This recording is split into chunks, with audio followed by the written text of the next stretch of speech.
Vi devo confessare che 2 anni fa sono riuscito a finire Starfield soltanto per l'amore che ho provato nei confronti della personalizzazione della mia astronave. E nel panorama dei giochi a tema spazio era un sistema ineguagliato tra personalizzazione e dettagli. Ma poi, totalmente a caso, uno dei CEO più memati dell'industria videoludica ha droppato una bomba. Building your own ship, decorating it with friends, your own space that you share together, everyone with their own roles. Feels really special.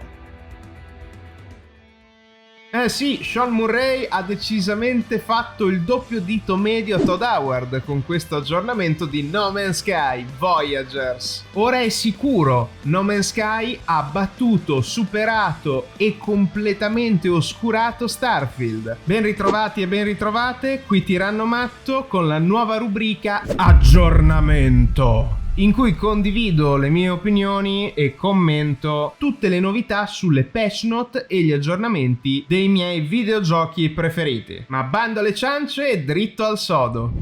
Avete capito bene, nell'aggiornamento del 27 agosto No Man's Sky ha introdotto la personalizzazione delle astronavi e la possibilità di camminare in cooperativa all'interno della nuova tipologia di navi corvetta. Le nostre corvette saranno definitivamente le nostre basi mobili attraverso lo spazio infinito e procedurale di No Man's Sky. Ormai non so più cosa potrebbero inventarsi per rendere No Man's Sky il gioco spaziale definitivo come doveva essere. Tra l'aggiunta delle serre, della pesca, degli animali, di tutte le cose che hanno voluto inserire.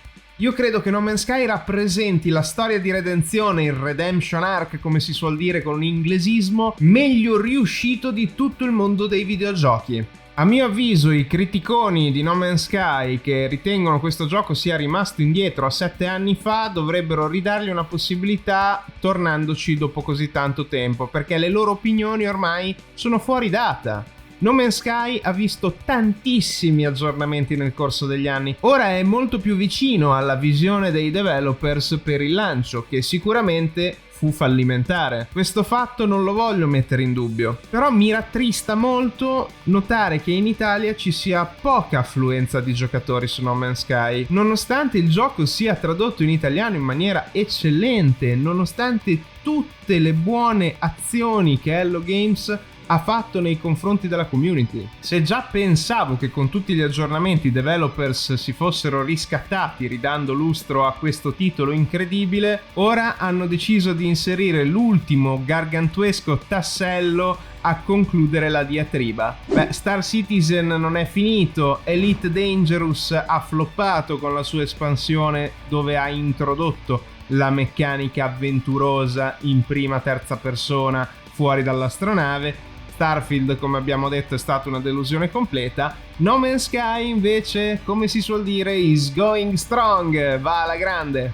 E se non lo avete già fatto, credo sia il momento giusto per comprarne una copia. Tra l'altro, considerando i prezzi del mercato moderno e quello che i videogiochi offrono, No Man's Sky rimane un ottimo investimento, se siete amanti del genere. Colgo l'occasione per ricordarvi che sono partner di Instant Gaming, in descrizione potete trovare il link per acquistare una chiave di No Man's Sky. Così facendo dareste un piccolo aiuto sia a me sia ad Hello Games.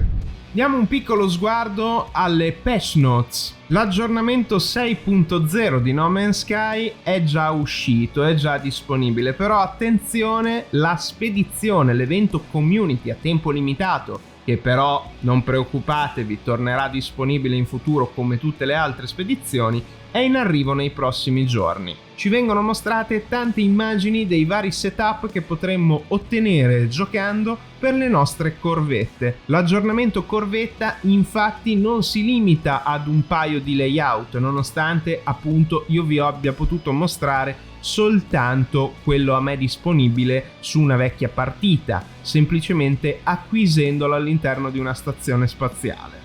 Tutti i componenti per costruire la corvetta però non saranno disponibili da subito, andranno sbloccati esplorando. Mi sembra assolutamente normale per evitare che chi magari in alcune partite single player era già molto avanti potesse sperimentare tutto quanto del sistema corvetta. Altra novità interessante è quella della riassociazione dei controlli della console. Molto carino, finalmente abbiamo delle opzioni in più, esattamente come anche la possibilità di giocare in coop e avviare missioni direttamente insieme sulla nostra corvetta.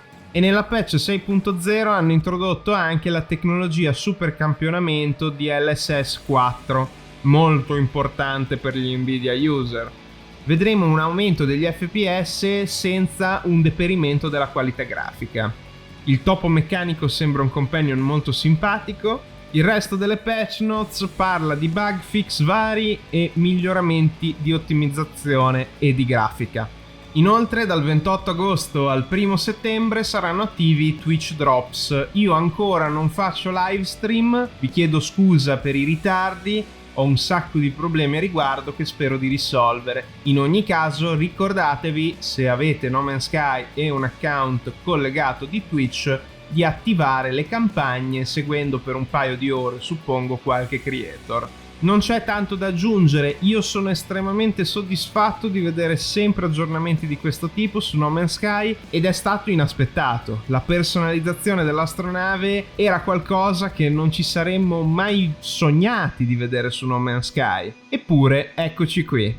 E non è finita, perché all'interno della rivelazione Hello Games ha anche dichiarato che sono quasi arrivati a Light No Fire, il loro prossimo titolo, però ambientato su un solo pianeta con chiave fantasy. Hanno parlato di come la nuova tecnologia estremamente complessa per permettere tutto quello che stanno introducendo nella 6.0 sarà applicata anche a Light No Fire per quanto riguarda i vascelli che utilizzeremo per attraversare gli oceani, le carovane e tantissime altre feature legate al trasporto, immagino via carro, tramite creature volanti come draghi e via dicendo.